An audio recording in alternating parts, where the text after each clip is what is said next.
Hello everyone. So we gonna solve this problem number 1. So we have x squared over 36 plus y squared over 4 equals to 1. So hahanapin natin kung sino yung mas malaking number para malaman natin kung saan papunta yung principal axis natin, which is kung papuntang vertical ba or horizontal. So yung pinakamas malaking number natin is nasa squared which is 36. Then yung principal axis natin ay papunta sa horizontal horizontal axis. Then kukunin natin yung value ng a squared. So yung a squared natin is equal to 36. So 36, square root of 36 is 6. So gagamitin natin si 6 para makita yung vertex. And magsimula sa center, magmumove tayo ng to the left na magbibilang tayo ng 1 to 6. So, 1, 2, 3, 4, 5, 6. So, dito sa 6 yung isang vertex natin. So, magmumove naman tayo ng 6 point papuntang right.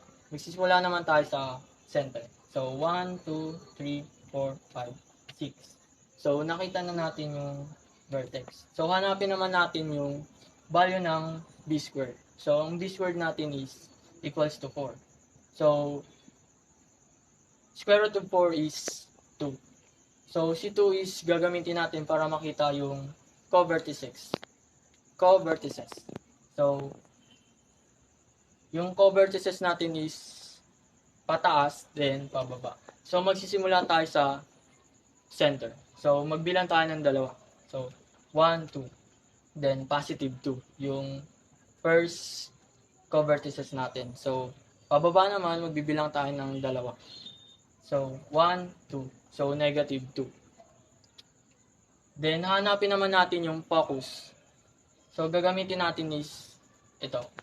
Para mahanap yung focus natin. A squared minus b squared. So, yung a squared natin is 36 minus b squared natin is 4. So, 36 minus 4 is equals to 32. Then, square root of 32 is maghahanap ka ng perfect square para ma-times natin si 32. So, ang example dyan is 4 times 8 is equals to 32. Then, kaya naging 2 square root of 8 kasi yung 4 square root natin is which is 2. So, pwede naman natin yung kunin which is to the decimal point. Pag kinonvert niyan into decimal point is 5.65. Then, magmumove tayo ng 5.65 to the center papuntang left. So, 1, 2, 3, 4, 5. So, may point pang natitira is 65. So, dapat lumagpas sa 5.5 dito. Then, magmumove naman tayo ng 5.65 papuntang right is 1, 2, 3, 4, 5. Then, 0.65. Malapit na sa 6. Then, hahanapin naman natin yung latus rectum which is equals to b squared over a. So, yung b squared natin is equals to 4. Then, yung value ng a natin is 6. So, 4 divided by 6 is equals to 0.66. So, makikita natin yung latus rectum galing sa focus, up and down. So, dito natin to makikita. Ito. Hindi lalagpas ng 1 kasi 0.66 lang. Then, sa pababa naman, ganun din. 0.66. Then, sa kanan naman, rather, is this, 5, dito, 0.66, hindi rin lalagpas. Then, sa 0. Dito na din, magmumove din tayo ng pababa, which is 0.66. So, nakuha na natin yung mga kailangan dapat kunin, then pwede na natin i-graph. So, pag ganun yung graph natin. Kukunin naman natin yung mga vertices. So, vertices natin is negative 6, and 0. Kasi negative 6 and 0. So, second vertices natin is 6, 0. So, kukunin naman natin yung co-vertices, which is 0, 2. And, pangalawang vertices natin, co-vertices natin is 0 and negative 2.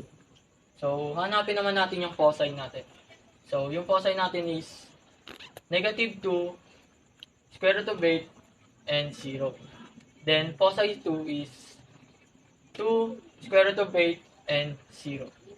So, hanapin naman natin yung lateral recta natin.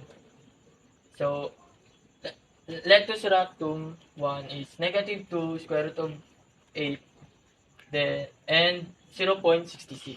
So, paano nakukuha natin yung 66? So, ito. Yung 0.66 is lalagay lang natin dito. So, letus rectum number 2 is negative 2, square root of 8, and negative 0.66. Then, letus rectum number 3 is positive 2, square root of 8, and 0.66. Then, letus rectum number 4 is 2, square root of 8, and negative 0.66. So, that's for today. Thank you.